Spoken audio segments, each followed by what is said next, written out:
saya boleh minta cakepnya ya. Saya akan berpantun. Daun mangga, daun salam. Cakep. Dipetik dari kebun Pak Lukas. Cakep. Izinkan saya mengucapkan salam. Cakep. Mohon dijawab. Belum. Mohon dijawab dengan ikhlas. Assalamualaikum warahmatullahi wabarakatuh. Waalaikumsalam warahmatullahi wabarakatuh. Tadi pun. Ya pun. Oke.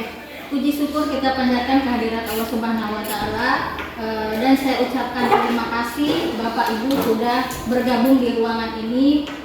Saya akan berpantun lagi satu lagi. Keirian, bukan keirian, ke Padang bersama Indra Bekti. Cakep. Saya datang hanya untuk berbagi. Cakep. Iya. Baik, terima kasih Bapak Ibu. Saya ucapkan kehadirannya. Mohon maaf mengganggu waktu Bapak Ibu dalam proses pembelajaran. Saya di sini ditekankan kembali hanya ingin berbagi tentang budaya positif, yang sudah saya pahami dan akan saya berikan ke Bapak Ibu semuanya. Namun sebelum itu saya akan melakukan sebuah untuk menghangatkan suasana kita. Saya akan membagikan sebentar. Kita ice breaking dulu ya Bapak Ibu. Nah, ice breakingnya ini saya memutarkan ini. Bapak Ibu nanti dipilih mau menjawab atau menerima tantangan. Kalau mau menjawab nanti menjawab, kalau mau menerima tantangan, misalnya tantangannya adalah selama dalam proses pembelajaran ini Bapak Ibu dadah-dadah atau tangannya melambai-lambai. Nah, proses ini bisa dilakukan juga di dalam kelas. Bisa dimulai Bapak Ibu? Bisa. Oke, silakan Ibu masuk. Silakan. Maaf terlambat. Oh iya, silakan Bu, silakan. Nah, kita akan menggunakan namanya wudol, Bapak Ibu ya, wudol. Di sini saya ada hanya 4 pertanyaan. Boleh saya acak ini perwakilannya berdasarkan baju aja nih ya. Berdasarkan baju. Karena ini seperti krayon, seperti spidol. Saya putar dulu ya, Bulin. Saya putar dulu.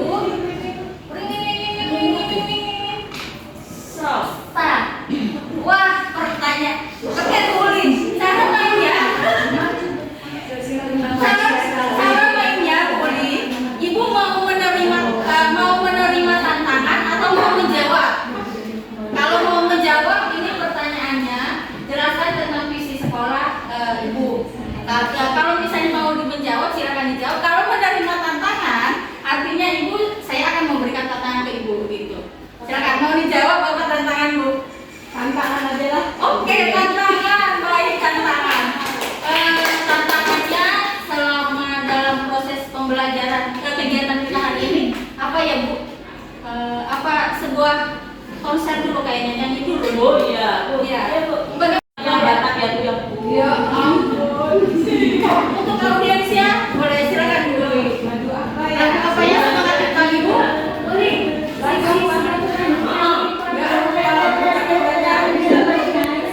Ayo Budi. Tangannya apa nih Budi? Nyanyi. Dulu ya. 1, 2, 3.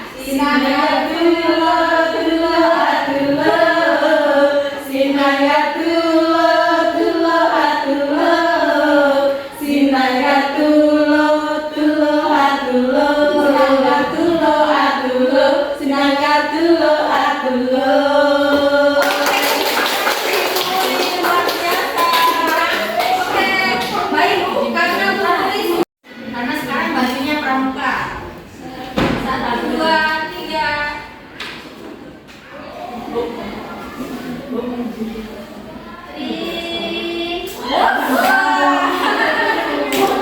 Bagaimana Bu Yeni? Mau dijawab atau mau terima tantangan?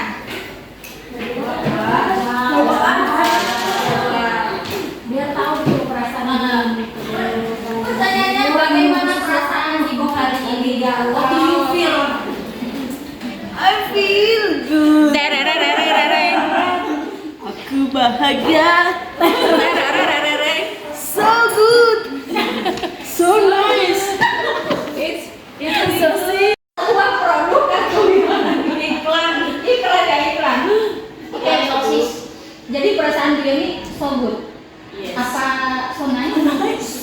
Baik, terima kasih Bu Yeni. Boleh bapak-bapak, kamu hadir, boleh kamu hadir. Ini untuk kamu hadir. Kita putar.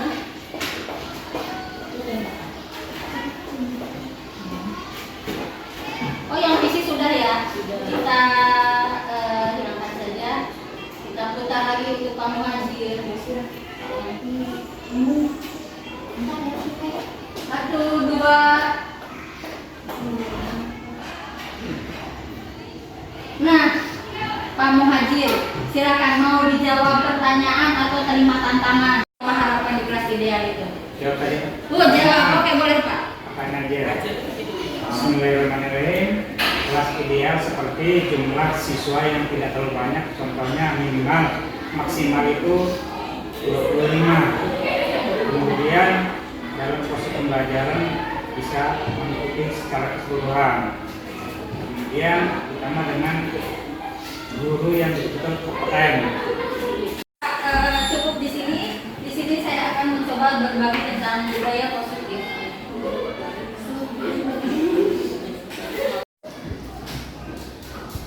Nah, pada kegiatan hari ini saya akan mencoba membagikan tentang stimulus respon, perubahan stimulus respon, kemudian teori kontrol, 3 motivasi perilaku manusia, motivasi internal dan eksternal, keyakinan kelas, hukuman dan penghargaan, 5 kebutuhan dasar, dan 5 posisi kontrol guru, dan segitiga restitusi.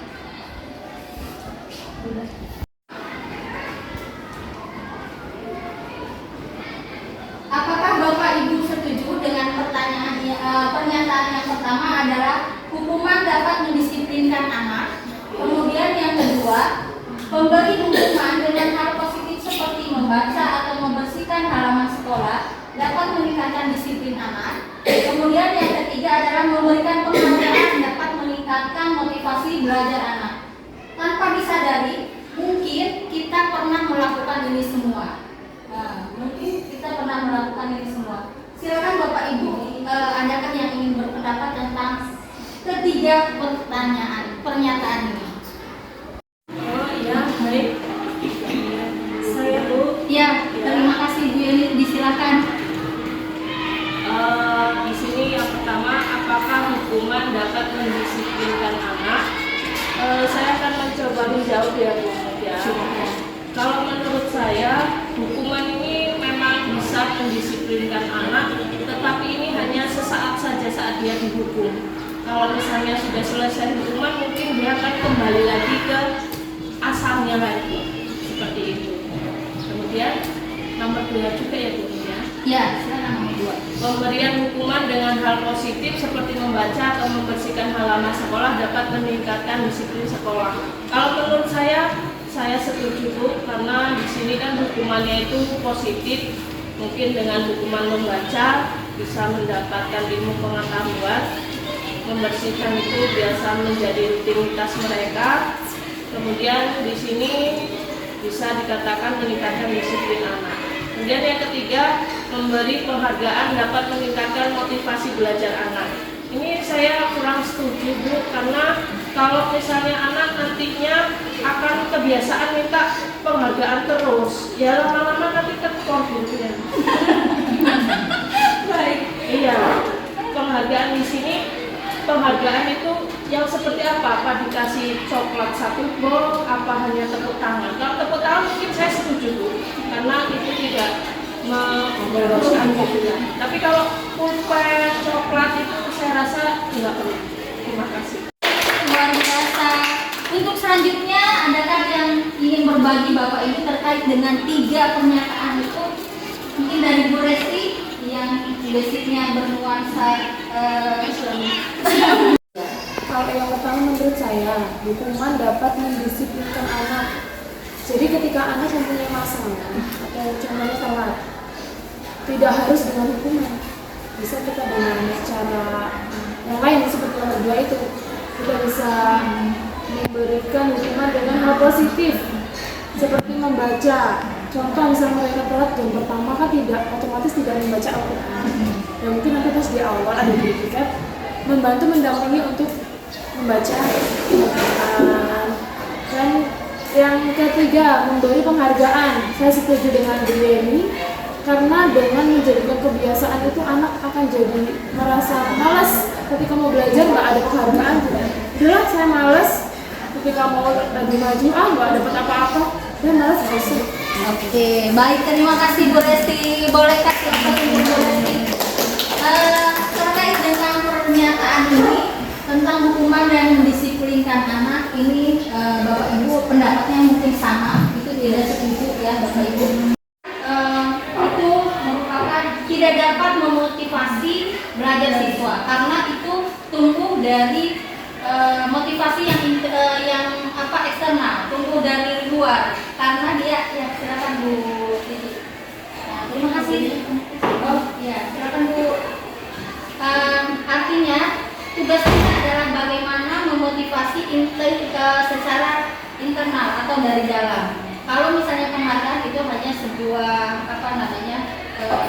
rasa anak merasa tidak ada kenyamanan, karena adanya bentuk apresiasi atau penghargaan terus.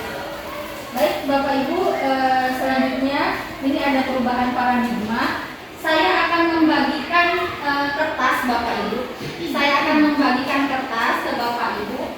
Silakan Bapak Ibu menuliskan sesuatu yang berharga. Menuliskan sesuatu yang berharga di sini, ya, dituliskan kemudian digenggam oleh Bapak Ibu. Nanti Bapak Ibu akan merayu, boleh merayu atau juga boleh membentak, mengadik atau bagaimana caranya biar temannya itu bisa membuka genggaman tangannya. Oke? Siap Bapak Ibu, bisa dipahami ya? Baik, saya akan membagikan sticky note untuk Bapak Ibu tuliskan satu, dituliskan ya Bapak Ibu.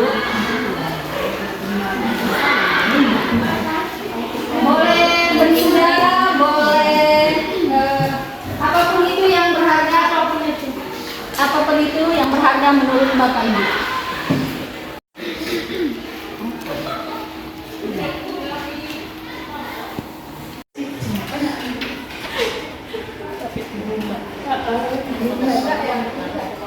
Boleh juga.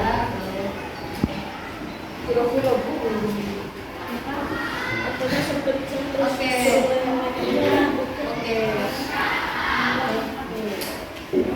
Sudah? Sudah menuliskan? Sudah. Yang berharga? Oke, baik Bapak Ibu. Jika sudah menuliskan, silakan saya minta tolong 2 orang. Yang satu untuk merayu, membukanya, yang satu membuka. Ya, silakan. Terima kasih. Videonya penuh sama budget. Saya.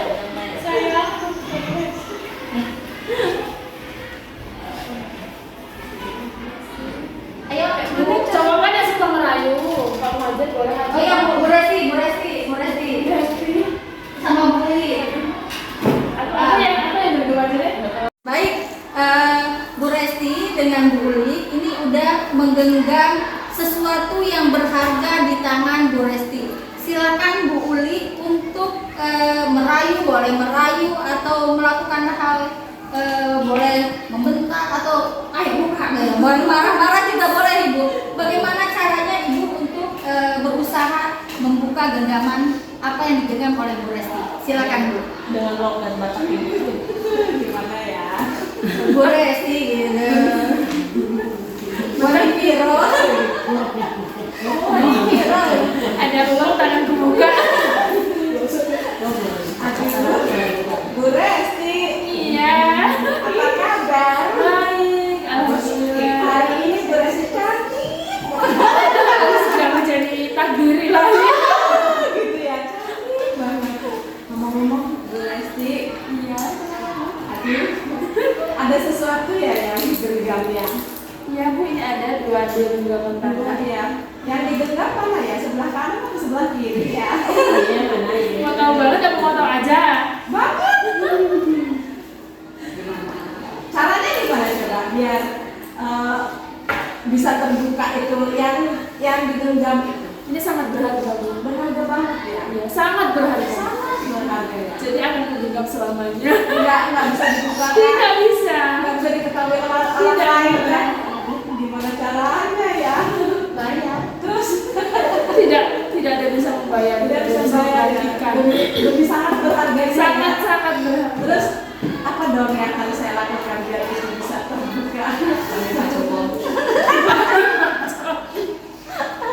Apa dong? Sepertinya kalau dibentak ini wah nggak bisa nih. Nggak bisa ya? Malah berbentak. Malah nggak boleh ini. Coba bentar dulu. Aduh, kayaknya nggak bisa deh. Nggak. Soalnya sangat berharga banget itu ya.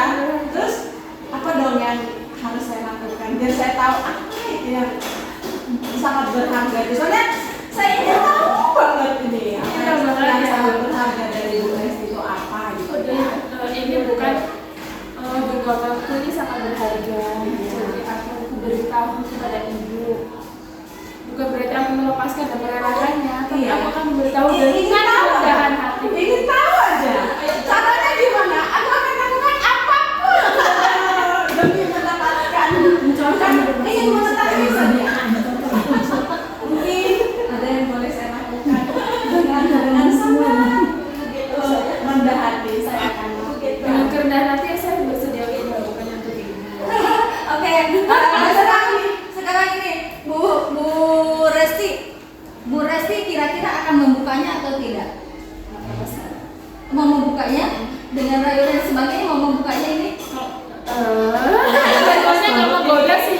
udah mau jelas banget. Rayuannya nggak membuka. Oke, artinya Ibu tidak akan membukanya ya. Oke, sekarang tahu nanti di belakang. iya, Dari belakang. iya, artinya Ibu tidak akan membuka dari genggaman tangan Ibu ya. Oke, silakan.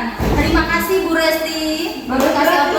Tapi sekarang coba boleh dibuka, diberitahu kira-kira sesuatu berharga itu apa sih Bu? Harga yang Paling berharga adalah sekarang gantian. Bagaimana caranya Bu Resti meraih Bu Resti? Silakan Bu Resti. Jangan sampai. Silakan gimana caranya nih? Kalau berarti modelnya memaksakan. Enggak, Bu. Tidak akan. Ini satu-satunya hak aku di dunia ini. Aku tahu. Pas ada anak-anak. Enggak juga. Pas berlian. Tidak. Coba aku berlian memaksakan. Kalau main biasanya. Aku tahu berlian. Enggak. Bolehkah aku membukanya, Bu? Tapi ini rahasia sekali, nggak boleh diketahui oleh siapapun. Kecuali hanya saya. Hanya saya tahu, Bu, ini gimana, Bu? Siapapun nggak boleh ada yang tahu. Ini sudah sesuatu yang sangat-sangat berharga. Jadi saya tidak ingin memaksa lagi. Oke, artinya Bu Resti menyerah. Iya, menyerah. Oke, menyerah Bu Resti.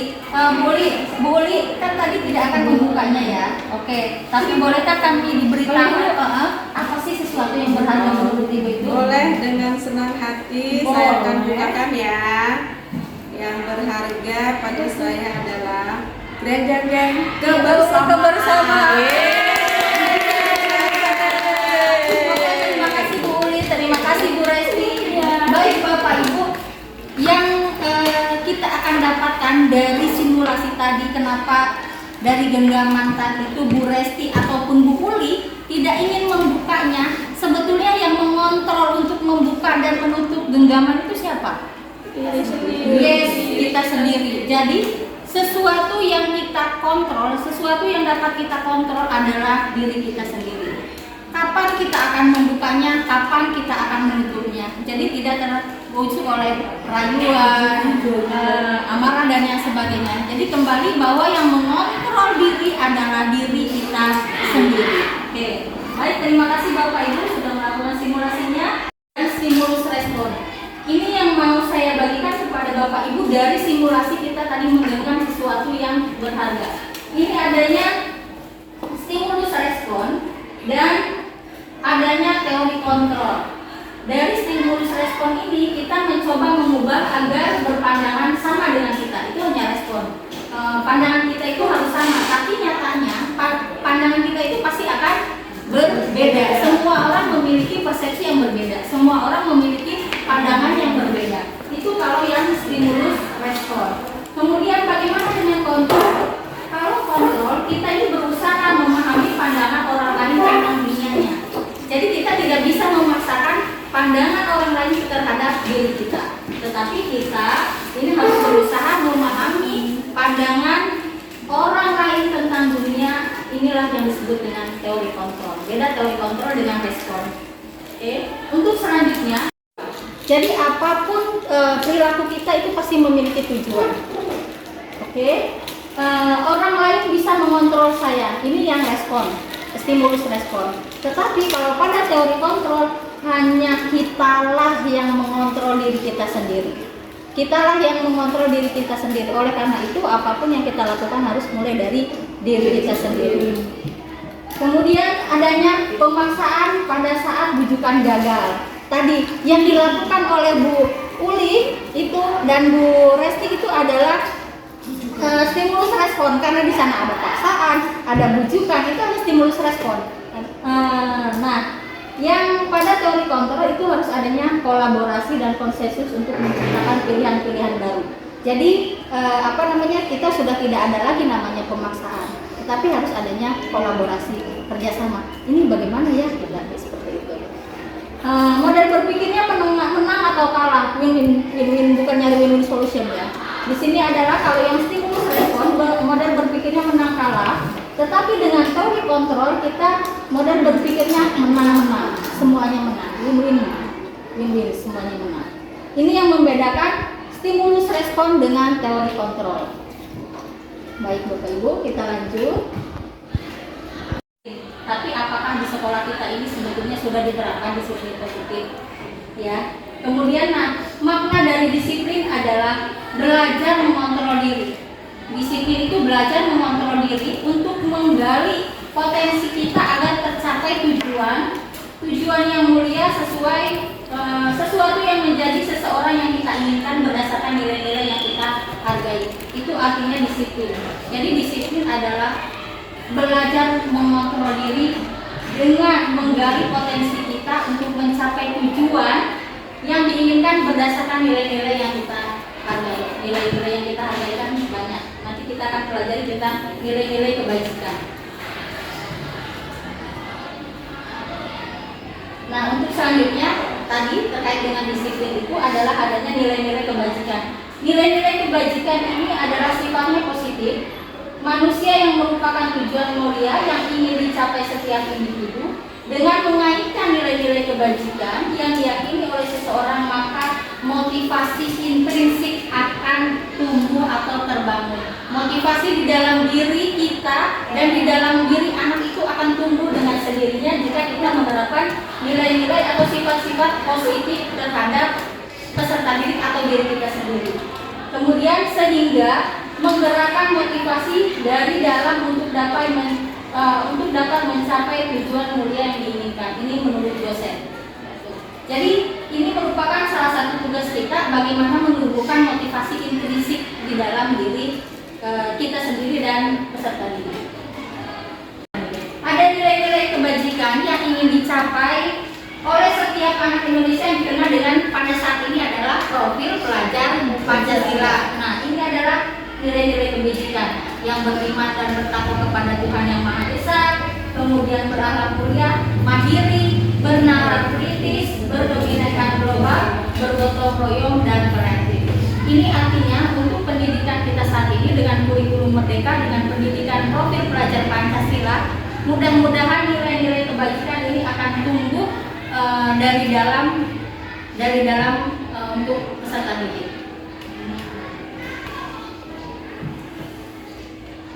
Nah, ini ada teori motivasi dan perilaku manusia.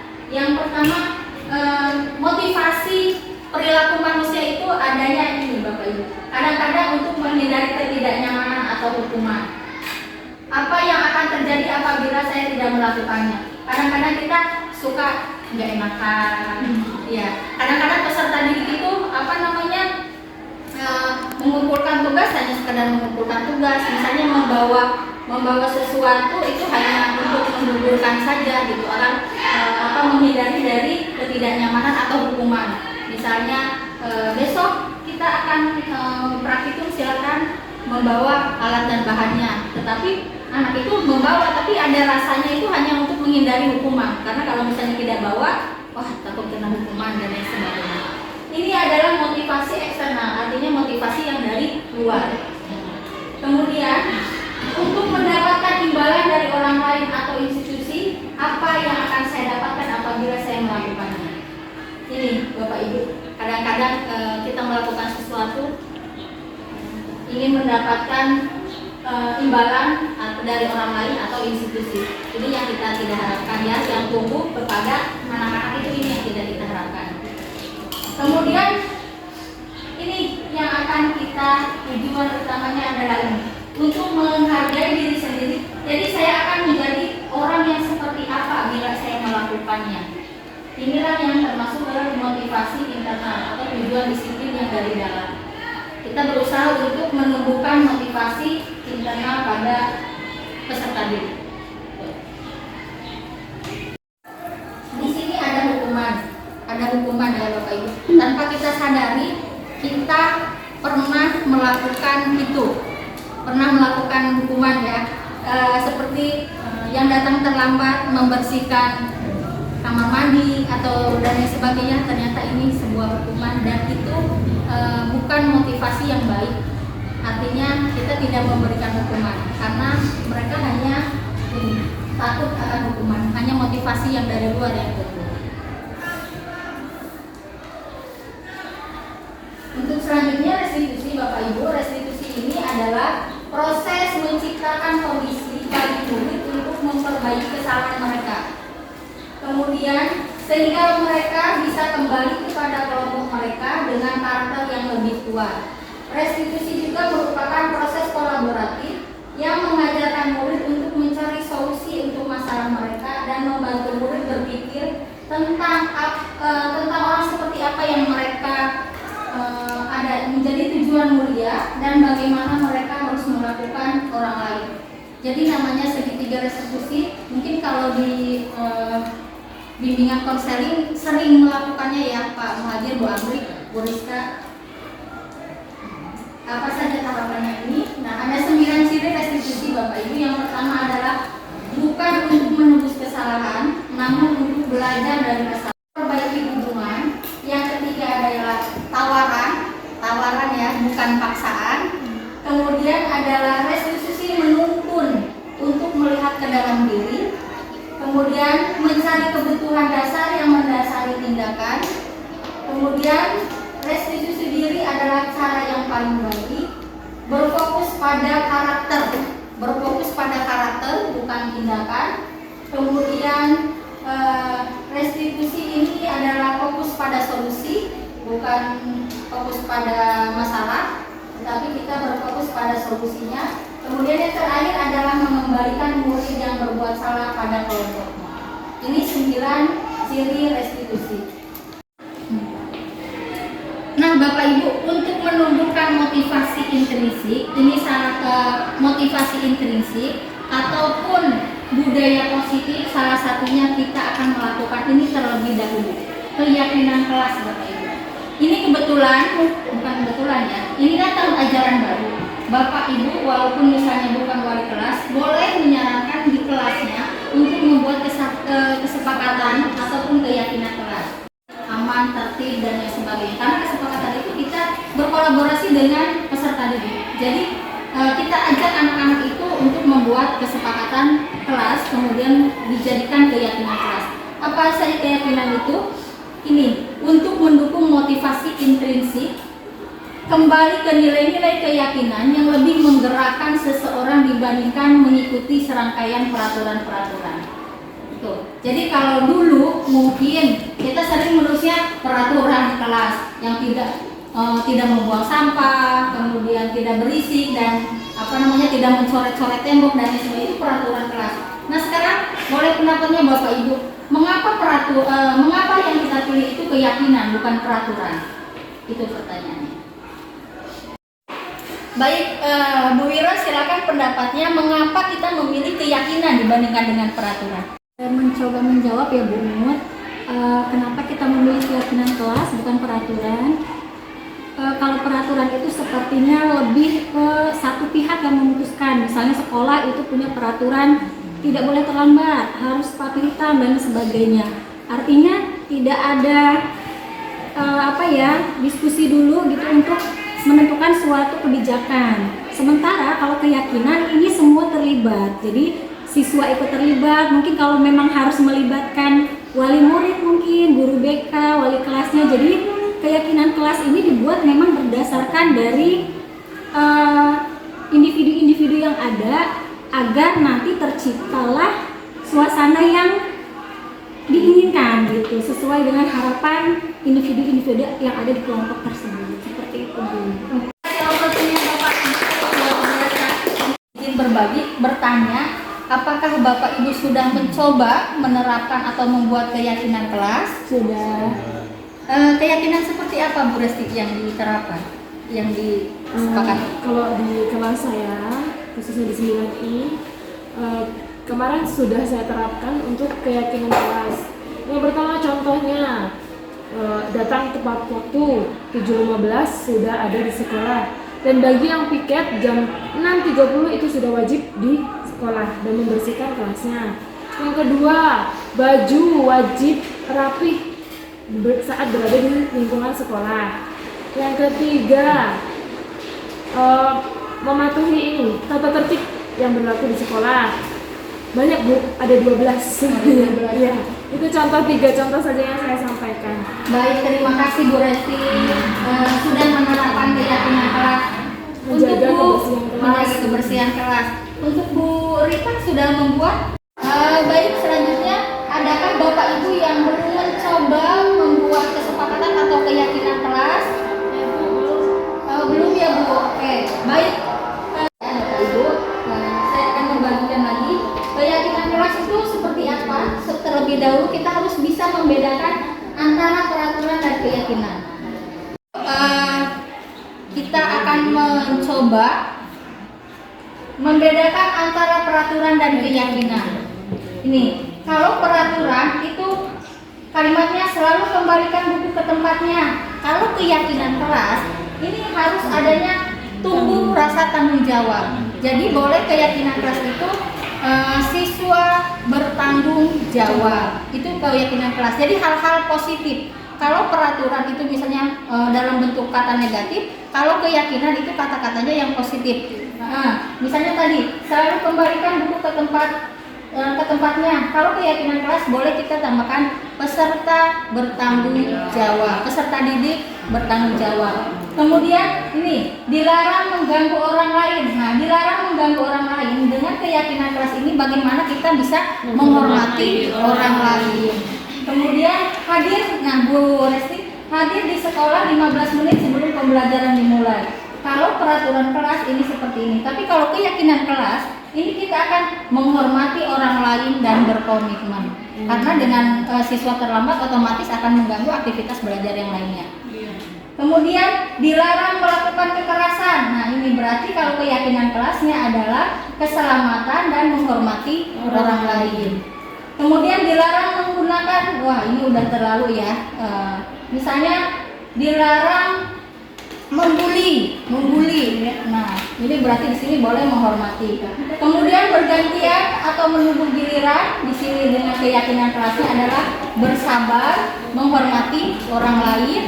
Kemudian ini jangan berlari di kelas atau koridor, ini untuk keselamatan dan keamanan. Terkadang kita melihat anak didik kita kan duduknya ini ya Bapak Ibu suka enjot-enjotan kayak gini kan ya.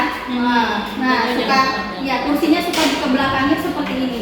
Alangkah baiknya kalau kita membuat keyakinan kelasnya dengan menjaga keselamatan dan keamanan. Saya kembali akan membagikan sticky note-nya. Kita akan mencoba membuat keyakinan kelas ya Bapak Ibu. Nah, keyakinan kelas kita akan mencoba membuat keyakinan kelas. Apa yang akan Bapak Ibu terapkan untuk keyakinan kelasnya? Saya bagikan kembali ya Bapak Ibu. Silakan Bapak Ibu tuliskan keyakinan kelasnya. Jika sudah, satu aja ya Bu, satu aja. Jika sudah, nanti kita akan menempelnya.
Baik Bapak Ibu, masih semangat?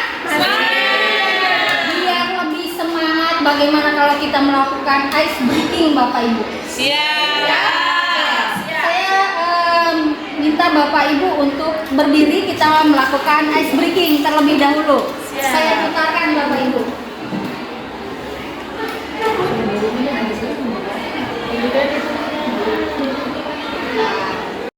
Linda.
Manusia. Ada 5 dasar kebutuhan manusia. Yang pertama adalah kebutuhan bertahan hidup. Kemudian yang kedua adalah kesenangan. Yang ketiga adalah adanya rasa kasih sayang dan diterima. Yang keempat adalah penguasaan dan yang kelima adalah freedom atau kebebasan. Kebebasan. Ini 5 kebutuhan dasar manusia. Kemudian 5 posisi kontrol Bapak Ibu. Ini nih.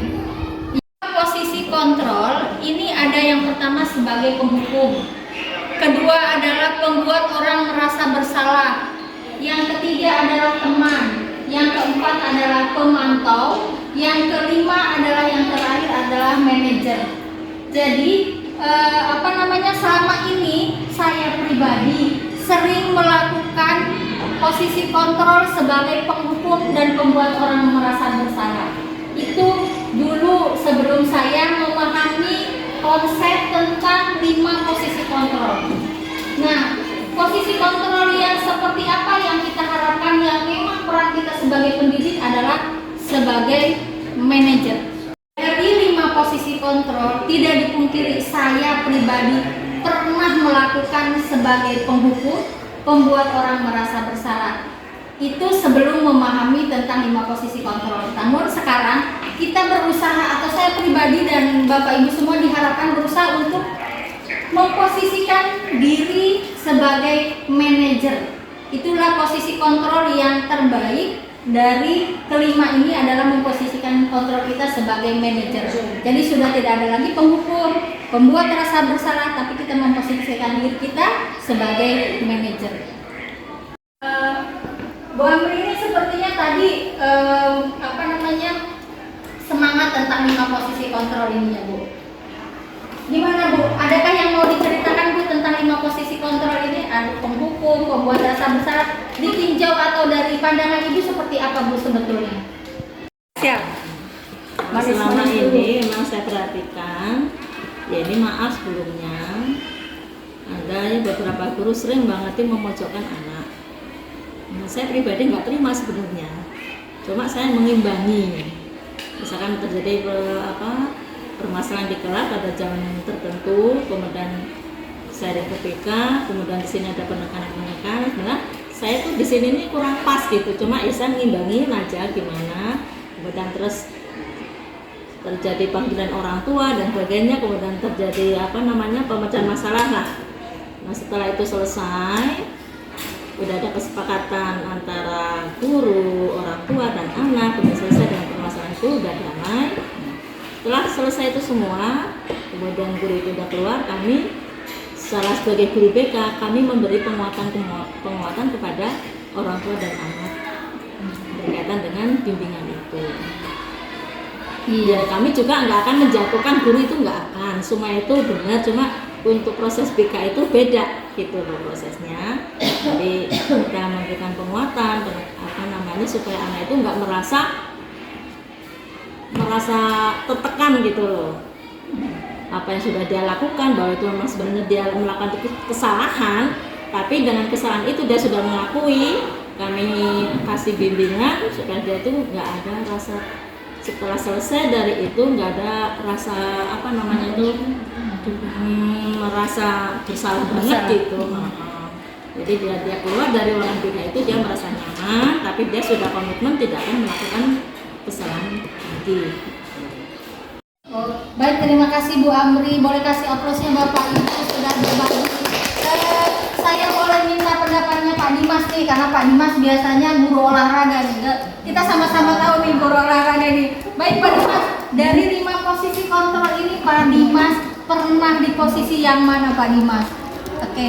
Dari 5 posisi kontrol tersebut saya yang pernah di posisi yang pertama itu penghukum. Biasanya itu karena anak-anak tidak bawa baju.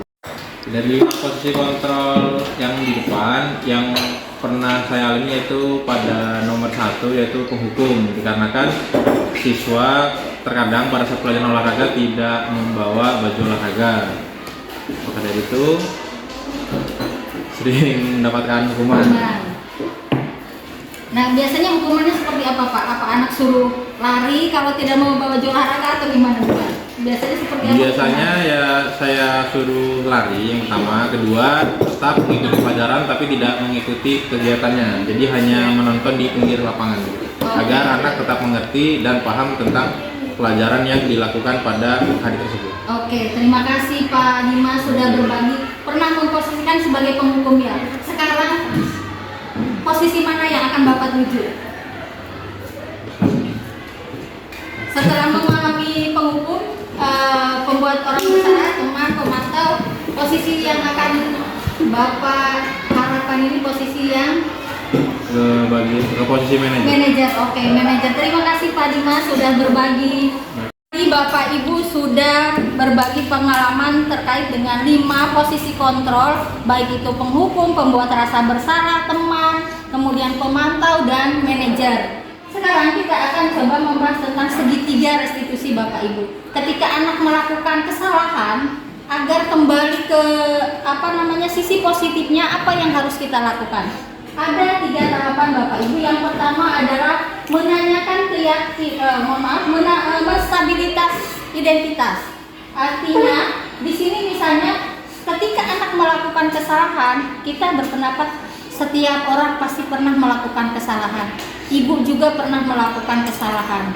Ini kalimatnya bisa seperti itu. Kemudian kamu bukan satu-satunya yang pernah melakukan ini.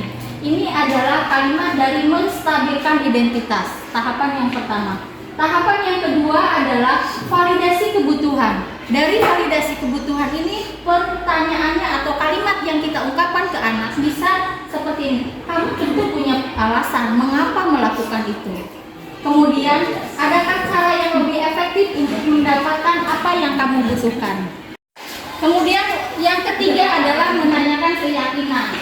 Menanyakan keyakinan, nilai-nilai apa yang telah kita sepakati, kemudian kamu ingin menjadi orang seperti apa. Dengan menanyakan keyakinan, awalnya kita membuat keyakinan kelas. Jadi ketika anak melakukan kesalahan, kita akan kembalikan lagi pertanyaannya.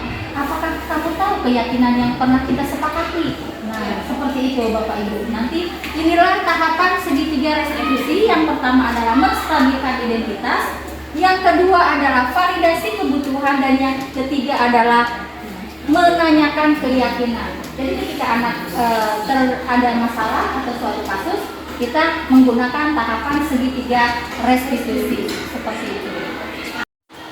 Baik Bapak Ibu, tidak terasa pertemuan kita pada hari ini, sesi saya berbagi untuk Bapak Ibu udah di penghujung. Wah, di penghujung ya, itu nggak boleh ya. Di kegiatan akhir ini saya mengharapkan refleksi dari Bapak Ibu terkait dengan hal-hal baru apa yang mengubah paradigma Bapak Ibu. Kemudian yang kedua adalah perasaan yang muncul selama mengikuti sesi ini. Yang ketiga adalah saya akan menjadi guru seperti apa.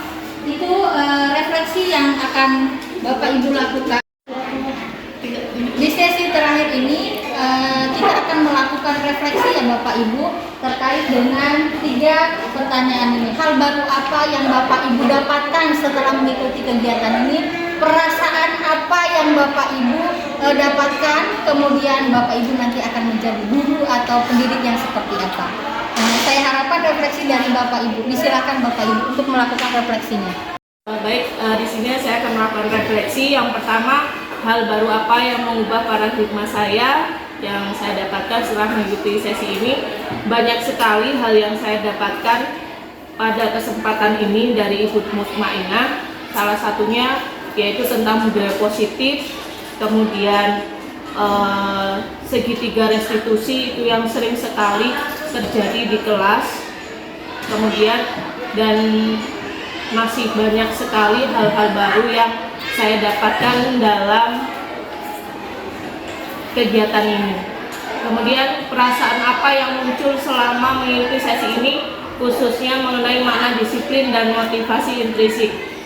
Perasaan saya yang muncul sama ini yaitu berarti selama ini saya masih banyak sekali kesalahan yang terjadi di dalam kelas, karena selama ini saya biasanya itu sering menggunakan hukuman, ternyata itu tidak boleh dan itu sangatlah salah. Kemudian motivasi yang sering muncul itu juga motivasi ekstrinsik. Setelah saya mengetahui di sini ternyata motivasi yang diperlukan itu adalah motivasi intrinsik. Jadi saya sangat senang sekali mengikuti kegiatan ini karena banyak pengalaman dan pengetahuan yang saya dapatkan. Oke, terima kasih Bu Yeni sudah melakukan refleksinya. Untuk selanjutnya yang ingin melakukan refleksinya, silakan beserta menyampaikan refleksi mengenai hal baru apa yang mengubah paradigma saya yang saya dapatkan setelah mengikuti sesi ini. Saya lebih mengetahui mengenai hukuman yang pada dasarnya saya juga sering melakukan hukuman yang sebenarnya tidak boleh dilakukan seperti yang sudah disampaikan tadi.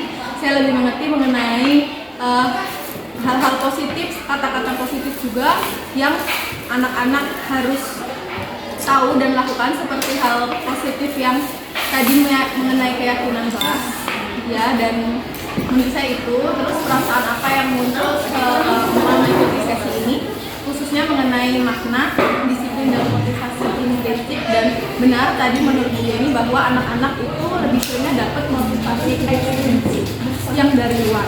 Nah, karena saya tahu tadi mendengar Bu membicarakan mengenai motivasi intrinsik, saya tertarik untuk melakukan motivasi tersebut. Terus yang saya akan menjadi guru yang seperti apa? Apakah setelah mengikuti sesi ini saya akan memberikan memberikan hal-hal positif atau melaksanakan keyakinan kelas dengan ya, buat keyakinan kelas dan melakukan hal positif. Oke, terima kasih Bu Tessa, luar biasa. Untuk selanjutnya boleh Pak minta pendapatnya Pak. Bismillahirrahmanirrahim. Saya akan menjawab refleksi dari yang sudah disampaikan tadi. Yang pertama, pertanyaan pertama di situ ada hal baru apa yang mengubah paradigma saya yang saya dapatkan setelah mengikuti sesi ini. Jadi untuk pertanyaan pertama di situ banyak informasi baru dan terbaru yang saya dapatkan, dan itu untuk menambah edukasi saya, wawasan saya untuk berhadapan dengan para siswa. Itu yang pertama. Yang kedua, pertanyaan kedua itu ada perasaan di sini adalah masih banyak kekurangan yang harus diperbaiki, yaitu dalam menghadapi peserta didik atau siswa yang di kemudian hari ini harus dibenahi gitu. Yang ketiga itu singkatnya. Yang ketiga pertanyaannya, saya akan menjadi guru yang seperti apakah? Poinnya di sini adalah guru yang lebih bertanggung jawab, mengerti akan kebutuhan siswa atau peserta didik tersebut. Sekian, terima kasih. Wassalamualaikum warahmatullahi wabarakatuh. Waalaikumsalam warahmatullahi wabarakatuh. Terima kasih Pak Muhajir atas refleksi yang sudah Bapak lakukan. Baiklah, terima kasih untuk kesempatan yang diberikan kepada saya untuk memberikan refleksi tentang budaya positif yang tadi sudah Bu Maena jelaskan. Hal baru apa yang mengubah paradigma saya yang saya dapatkan setelah mengikuti sesi ini? Itu yang pertama tadi tentang hukuman ya di kelas itu. Secara tidak langsung dan tidak sadar, kalau anak melakukan kesalahan memang kita sering memberikan hukuman ya, walaupun itu tidak terasa, tidak begitu berat menurut kita, tapi ternyata itu tidak baik untuk anak-anak ya. Jadi lebih ditekankan memberi sesuatu hukuman, tapi bukan hukuman yang berarti membuat anak itu merasa bersalah ya, tetapi memberikan hukuman yang ringan, di mana hukuman itu bisa menyadarkan anak itu agar tumbuh motivasi intrinsik, sehingga dia memiliki kesadaran ya, bukan karena unsur paksaan atau peraturan yang mengikat, tapi dia benar-benar tumbuh kesadarannya untuk melakukan hal-hal yang diinginkan, terutama di sekolah. Terus perasaan yang muncul selama mengikuti, tentu saja saya perasaannya sangat senang karena banyak hal-hal baru yang saya dapatkan yang nanti bisa diterapkan di kelas, terutama untuk membuat keyakinan kelas ini ya, atau kesepakatan kelas ya, sehingga anak-anak itu melakukan apa-apa yang kita inginkan ya di dalam kelas. Itu memang benar-benar yang tumbuh dari diri mereka sendiri ya, ada kesepakatan antar guru dengan siswa sehingga mereka melakukan itu dengan kesadaran dan nyaman ya, bukan tidak ada unsur paksaan.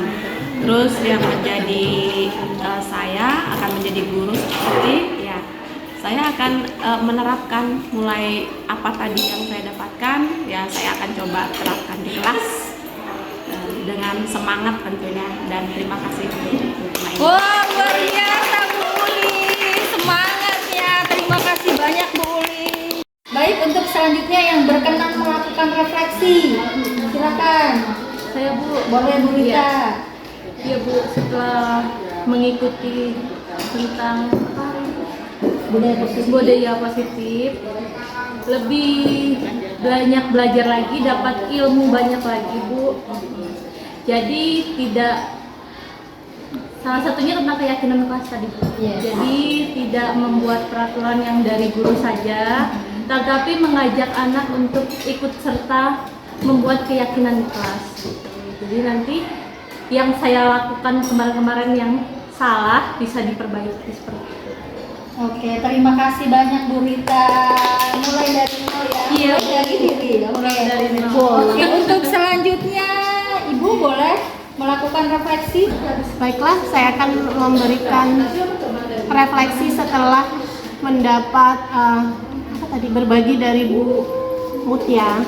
Yang pertama, hal yang saya dapatkan, saya jadi seperti mendapat pencerahan ya.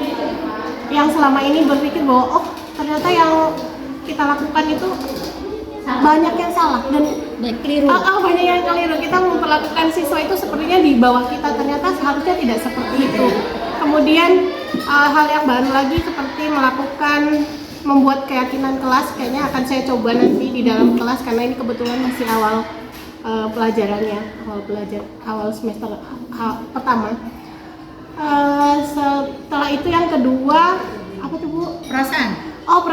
Perasaannya senang, kemudian lebih semangat lagi karena dapat hal baru, kayaknya nanti dipraktekin deh gitu. Oke, siap. Mungkin seperti itu. Terima kasih Bu Rita sudah melakukan refleksinya. Oh iya Bu Rahma, mohon maaf Bu Rahma. Terima kasih, boleh aplausnya Bapak Ibu semuanya.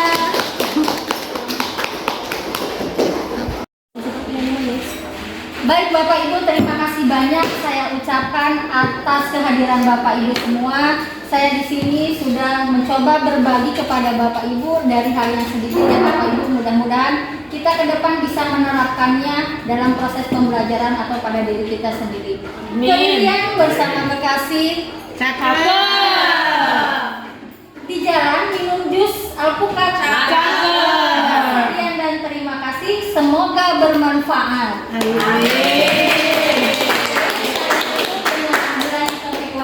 Wassalamualaikum warahmatullahi wabarakatuh. Waalaikumsalam warahmatullahi wabarakatuh. Terima kasih Bapak Ibu.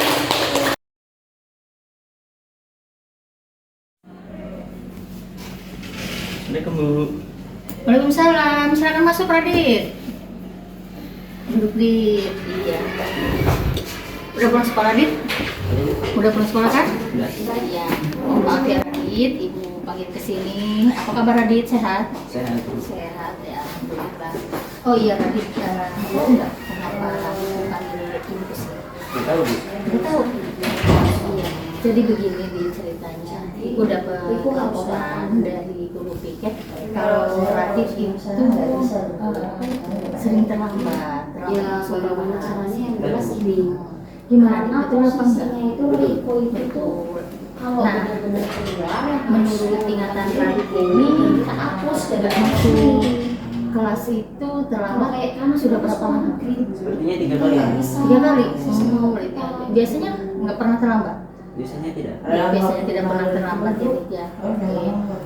Ibu juga pernah sih karena posisinya kan rumahnya jauh. Ibu juga sering terlambat.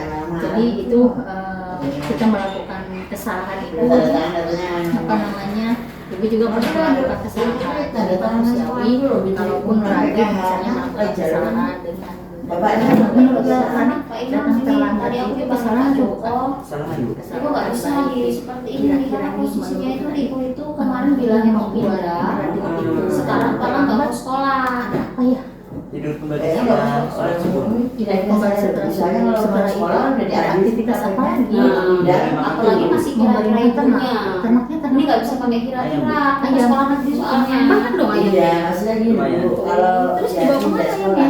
Ada acara itu. Buat ada acara. Nah, Jadi itu makanya yang saya baru menjadi panggil alasan kepala Radit sekolah. terang Jadi nggak bisa kalau anak ibu nggak datang. Oke Radit, kalau misalnya begitu, Radit tahu nggak? Ya pokoknya itu bagaimana caranya di si awal Riko itu harus dapat hadir ke sekolah keyakinan kelasnya menyelesaikan ini. permasalahan Nah, ini. Kira-kira menurut Radit Kalau nih, keyakinan misalnya keras yang ibu bagian yang mana datang, yang apa yang Radit itu banyak pertanyaan gini loh Bu. kedisiplinan Posisi buat yang sekrisi ini kan aku nggak masuk. Jadi begini ya, Hampir Radit. 64 alfa. Menurut keyakinan pernah keras kasusnya ibu anak ibu. 64 kali alfa itu dalam peraturan bagaimana cara jelasnya Radit itu untuk satu. merubah Yang kedua, pada waktu penilaian akhir semester ulangan kemarin, selama kira-kira 1 minggu solusinya anak ibu seperti hanya apa? masuk 1 hari hanya di hari Selasa. tidak tidur lagi Senin, sekarang surat Rabu, subuh, Kamis, kemudian Jumat, sampai sampai Sabtu tidak hadir untuk melaksanakan ulangan. itu main jelas HP tidak nggak? mungkin Kalau nilainya malam tidur bagus. malam atau tidak? Biasanya Banyak nilai Tidurnya yang malam, dibawa tidurnya KKN malam jelas malam berarti kalau tidur malam Undang-Undang kalau nomor 1 sudah dilanggar, sekolah sudah 64 masuk berarti alfa. tidurnya Yang kedua, nilai di bawah KKN hampir lebih 5. cepat. Jadi kalau habis sholat subuh jangan tidur Kalau lagi memang ya. anak Habis ibu sholat subuh mau tidak tidur lagi. pindah, Jadi kita langsung kita sebagai pihak aktivitas. sekolah Jadi Radit akan merubah bisa berangkat rapot ke yang sekolah tadinya jam- jelek jadi bagus. Jam berapa masuk ke Kan? kelas? Nah, 7.15. kalau biasanya anak sampai tidak sekolah jam berapa? nggak sekolah 7.10 ya. Anak ibu Itu harus 7.10 belum terlambat. Tapi yang kemarin terlambat sampai jam berapa? Setengah 8-an ya? Ya lewat, artinya jam 7.15 sudah lewat ya. Oke, Radit apa namanya? Yakinnya akan merubah kebiasaan itu bisa untuk merubahnya. saya mengambil jalan Radit, artinya Radit sudah satu-satunya dapat jalan biar solusinya masalah setelah setelah waktunya harus dan datang. memahami bahwa keyakinan Kalau nanti yang Niko datang memutuskan terlambat bahwa itu, saya udah nggak mau sekolah, Bu, apa namanya, saya memutuskan keyakinan di sekolah tentang ini dari mulut kedisiplinan. anak Iya. ya. Kita akan buatkan surat Baik Radit, kita Ibu akan Hartasi, fasilitasi semoga kedepannya Radit membuat lebih surat baik pengunduran lagi, diri yang ditandatangani kemudian dan dapat dibuat oleh menjalankannya anak ibu dengan sendiri, bukan kami. maksimal. Ya, tetap semangat. Seperti Oke Radit, terima kasih sudah apa namanya, sudah mau ngobrol dengan Ibu. Ya. Oke.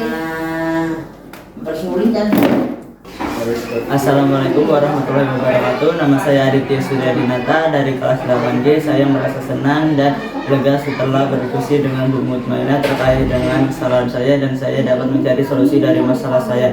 Terima kasih Bu Mutmainah. Wassalamualaikum warahmatullahi wabarakatuh. Ayo sini masuk ke ruangan Ibu dulu ya. Ayo sini. Sini. Ayo sini masuk ruangan Ibu sini. Duduk. Nah, duduk dulu. Tuh, tenangkan dulu ya. Oke. Ini Desti ya? Desti ini Aul. Gitu. Oke. Kenapa Desti? Kok sepertinya marah banget ini? Ada apa ini Desti? Iya tuh Bu, tadi nyoret-nyoret buku tugas aku kan kesel ya Bu, udah dikerjain banyak. Dia yang nyoret. Orang nggak sengaja kok, kirain kan halah kamu dinya. Halah kamu di, bisa nggak sih kamu tuh nggak usah nyoret buku orang, buku sendiri kan bisa. Saya minta maaf. Oke, sudah ya. Oke, kita tenang dulu, udah duduk dengan nyaman. Oke, Ibu, kita ngobrol satu-satu dulu ya. Kita ngobrol bareng di sini. Ibu sengaja kalian dudukkan kita bersama di sini.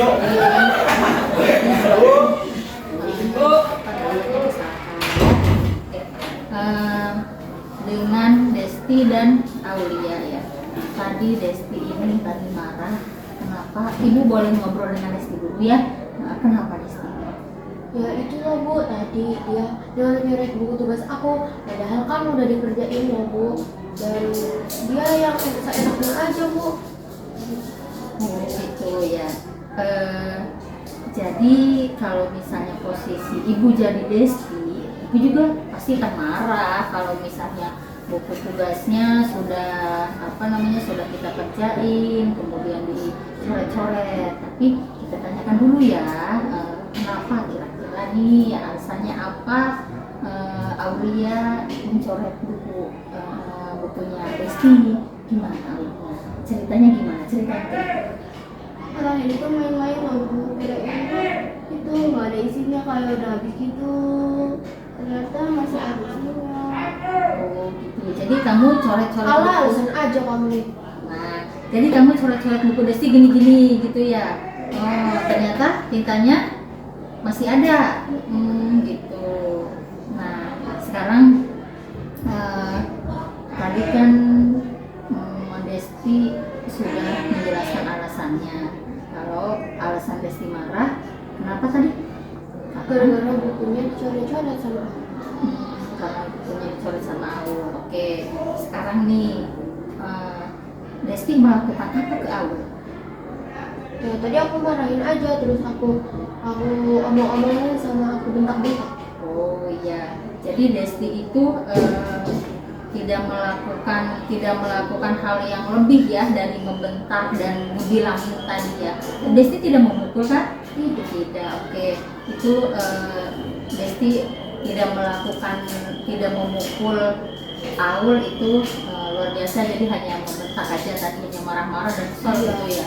Oke. Iya. Sekarang kalau menurut Desti nih, yang dilakukan Desti kira-kira betul apa salah? Sepertinya enggak sih, itu bukan contoh patut dilakukan. Iya betul. Mau salah, ya itu merupakan suatu kesalahan ya. Kalau menurut Aul nih, kira-kira yang dilakukan Aul betul apa salah? Salah ya. Oke. Kita kan sudah ini ya pernah membuat keyakinan kelas nih tentang keyakinan kelas kita. Nah, dari keyakinan kelas kita itu apa yang belum terlaksana?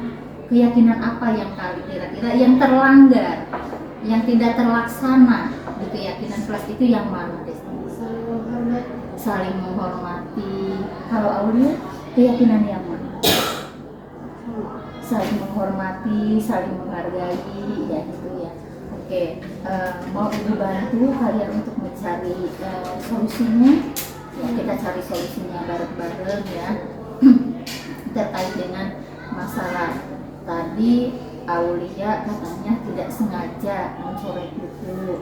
Kemudian Desti kan merasa kesal ya, tapi tidak sampai memukul. Itu menurut Ibu sudah baik ya, sudah baik. Artinya sebetulnya Desti bisa saja melakukan hal yang memukul kamu ataupun menunjuk kamu, tapi Desti hanya sampai marah dan membentak saja.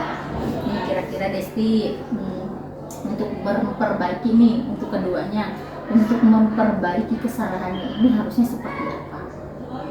Ya boleh Desti dulu. Saling meminta maaf. Saling meminta maaf. Terus lebih apa lagi? Lebih saling percaya satu sama lain dan lebih berkomunikasi. Oke. Tadi salah paham. Jadi harus lebih bersabar gitu ya, mencari menemukan permasalahannya apa gitu ya. Iya, oke. Terus kalau Desti, kalau Aul nih, kira-kira mau bagaimana? Meminta maaf.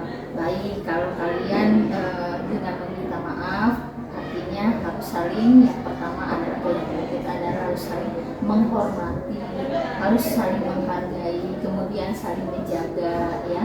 Kalian kan satu kelas, apalagi Besti kan, nah apalagi teman baik kalian. Oke, untuk sekarang silakan, apa yang harus kalian lakukan? Oke, silakan Aulia dulu. Saya minta maaf ya. Mana minta maaf? Ya maafkan saya juga ya, saya juga tadi salah paham dengan sama kamu. Oke, terima kasih banyak. Sekarang gimana perasaannya? Sudah agak lega sih Bu. Lega. Aul? Lega. Oke, sekarang kalian sudah mencari solusi sendiri dari permasalahan itu ya. Oke, sekarang kembali ke kelas, kemudian sudah hapus air matanya, jangan menangis lagi. Sekarang kembali kelas, silakan dilanjutkan dengan belajar ya. Oke, terima kasih banyak. Permisi ya Bu, assalamualaikum. Ya, waalaikumsalam. Assalamualaikum warahmatullahi wabarakatuh. Saya perkenalkan, nama saya Desti Aulia dari kelas 7D. Perasaan saya lega dan sangat senang setelah saya merasa nyaman ketika menceritakan kesalahan dan permasalahan saya dengan langkah-langkah yang dilakukan Bu Mutmainah. Terima kasih Bu Mutmainah. Wassalamualaikum warahmatullahi wabarakatuh.